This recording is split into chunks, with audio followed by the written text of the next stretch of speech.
aku ora wis kiai ngalim, perasaanku dadi kiai pedak mulang. Ora mulang wis rapati napa? Iya. Lho hak kon takok itu goto. Wong nganti sakniki biasa teng pasar lugu teng parkiran iki lugu teng isor iki biasa. Ya tiang-tiang lugune sepeda motor dhuwur kadang ya wonten sing ngamuk.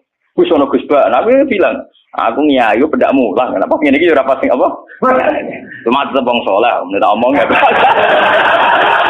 Aku tetep wong saleh. Lalu kula ulama paling ora tau tersinggung. Mboten ate kula tersinggung, kali rukun tak kontan nurut mboten tersinggung. Dia biasa mah. Ya ora nurut itu artinya jadi akal. Jadi pertimbangan. Ya apik jadi akal lah. Kudune seneng di santri jadi duwe akal.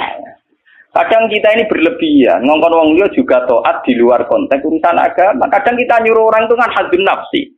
Misalnya aku jadi kiai di rumah mewah, tentu kepengen ono pot sing indah, ono bunga sing indah. Ngongkon santri wajib nurut, itu kan aku nafsu. Saat aku kepengen di bunga yang indah, di taman indah kan nafsu. Kenapa instruksinya pakai lembaga kekiainan? Paham ya? Oh itu kan kriminal, apa? Paham ya? Kecuali misalnya Ruhin ngaji ngantuk, anggap kriminal bener dalam konteks agama kok itu kriminal. Paham ya? Tapi nak Ruhin tak konoto tamanku dia ngantuk itu sah, karena saya sendiri ketika kepengen taman itu ono hadzun nafsi. Itu harus dibedakan. Soalnya kanca tanggaku sing kiai lah ya kowe kiai sakjane bedak salat ae. Iku kowe pas kiai. Tapi kayak naruh kok jek terus kok gitu sih. Apik. Tangga-tanggane wong salat itu ape prai gara-gara kecewa apa? Ya tak omongi masyarakat ya tak omong. Nak ben prai yo prai wae. Dari awal salat itu ku sunat. Ora usah maksa salat itu tebe gremeng dari awal salat itu apa? Kena arep percaya tak baturi ra salat itu. Mau aku nganti saya biasa ra salat itu. Mula biasa dengan nganti sani ra salat iki toko-toko biasa. Ya iki biasa mawon dulu. Ya tapi kan jadi sekeramat ya wong barang aja. Biasa mawon gitu. Artinya bukan apa-apa ya. Mbok ya agama itu tidak usah dikere. Kon sunat ben tetep napa? Sunat. Untuk kok ada Jawa ora tau salat subuh nek salat. Wong abang-abang nek keragat. Ora tau subuh tak salat wae. Penak. Subuh wajib ora tau pas itu napa? Paham. Maka dan itu yang dipakai ulama-ulama dulu kayak Khulafaur Rasyidin pakai itu. Kalau perintahnya itu pribadi, mereka dari awal tidak mewajibkan. Sehingga mereka tidak punya masalah yang serius. Kalau baru atas nama agama benar-benar wajib toh. Sekarang itu kan rancu. Ngono arwe kok. Nah, ono santri kriminal kabeh. Misalnya wong lunga, misalnya kiai lunga kudu mobil sumban, kudu wis rosi kudu. Itu kan bagaimanapun ada hadzun nafsi. Ya kita ngongkon santri ya ngongkon, ben cung mobil ubah resi. Tapi kita tahu kalau itu pada unsur hadzun nafsi. Nek rodok ngantuk sithik-sithik mbek anggap yo keben. Paham nggih? Kecuali kita ngongkon salat, mbek anggap kita marahi yang sowan pangeran jangan. Harus kita bedakan mana perintah kita yang masih berbau nafsu, yang mana benar-benar orisinil faktor agama. Faktor apa? Agama. Dan itu yang dipraktikkan Rasulullah. In udhiya ya'fu wa la yu'aqib wa in khusima yasmut wa la yujah. Nabi kalau disakiti secara pribadi mudah dia memaafkan. Beliau mudah memaafkan. Tapi wa idza du'a haqqullah, kalau haqqullah yang sudah diterlantarkan itu beliau baru tersinggung. Nah, sekarang kan sudah campur aduk. Hadzun nafsi juga lembaga-lembaga napa? Maka tak kandhani kudu nurut. Partaiku. Ya PKB atau P3. Kalau PDIP mbah. Jangan dia kok PDIP, Gus. Kalau PNS tok perjuangan. Nah, kalau mulai dia kata ini partai apa Gus? Kalau PDIP tapi PNS tok. Napa Gus dia perjuangan. Jadi wong urip kudu napa? Perjuangan. Namanya set PDIP Golkar, golongan karya. Kau ngalim kudu sering berkarya. Mohon kula terusaken nggih. Ya niki sing termasuk antike dawuh Senawi Banten. Wa idon anna a'malal umara wa sa'atin mauqufatun ala fatawal ulama. Jadi sing sederenge ayat. Harusnya kebijakan-kebijakan penguasa atau raja itu mauqufatun ala fatawal ulama atau ala fatawid ulama, fatwa-fatwi. raja atau penguasa itu kalau punya keputusan itu harus ikut pada garisnya ulama. Saya kalau bolak-balik matur. Sekarang yang merupakan garis ulama dalam konteks bernegara itu apa? Ini kalau ngomong sensitif ya. Yang kaitannya ulama dengan negara dalam konteks negara yang kayak Bhinneka Tunggal Ika itu apa? Itu pancen repot. Misalnya begini.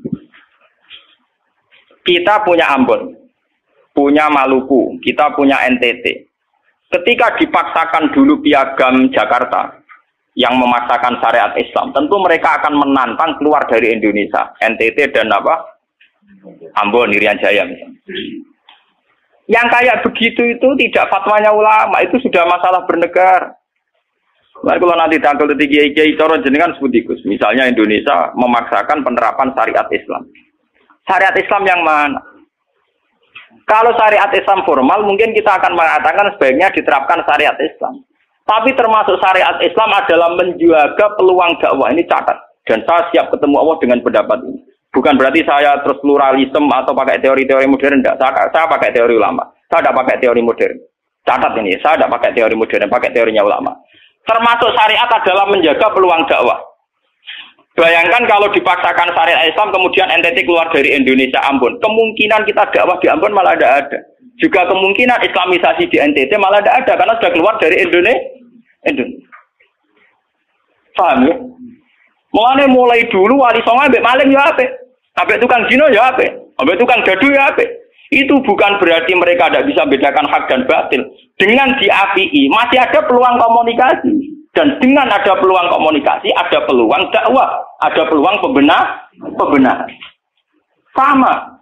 Dengan utuhnya NKRI NTT bagian dari Indonesia, aja iso Kiai Rapayu kok rugen buak ora ono NTT. Ben dadi ya. Lho kanca kula ning pondok dhisik ra kanggo ini Irian Jaya kiai provinsi lah. Wingi sowan kula ngajak pangdam kula. Ya Allah Gus kula munggo ning sarang Kiai RT ora payu ning kono kiai provinsi. Lho wingi sowan kula niku sowan numpak sahabat bareng sinten? Pangdam. Saniki mun gawe yayasan nggih sekolah tinggi lah. Jadi rektor saya gitu. Wadah buta huruf ora roh.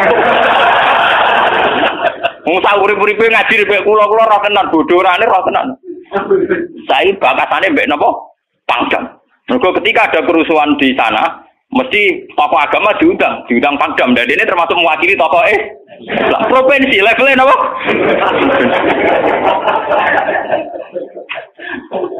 Artinya logika sehat kita. Kalau kita memaksakan syariat Islam formal malah NTT lepas, itu kan berarti tidak ada kesempatan dakwah. Toh dengan tidak lepas, toh kita bukan berarti tidak ingin dakwah, kan tetap ingin apa? Mana bojo ngecewakno lae aja pegat. Nak ra mbok pegat ana kesempatan dandani nek kena wong ra iso.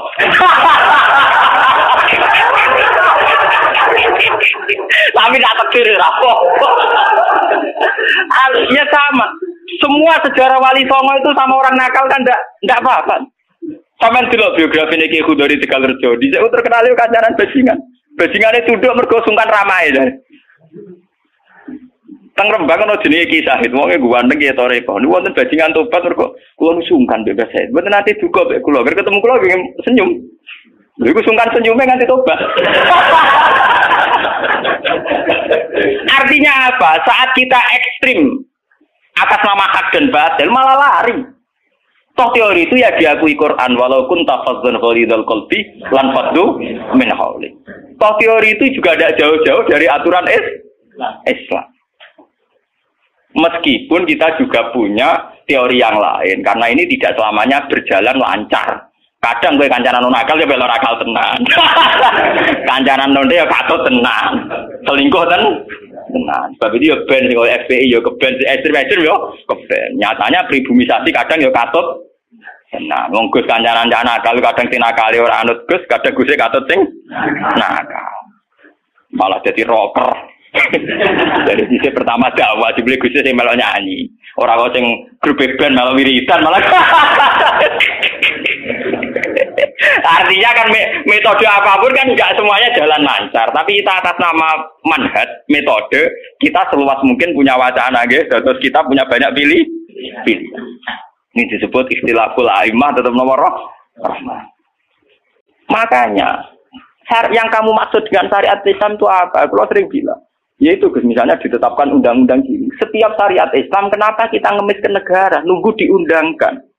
Kapan kita mandiri sebagai ulama kalau setiap syariat Islam nunggu diundang?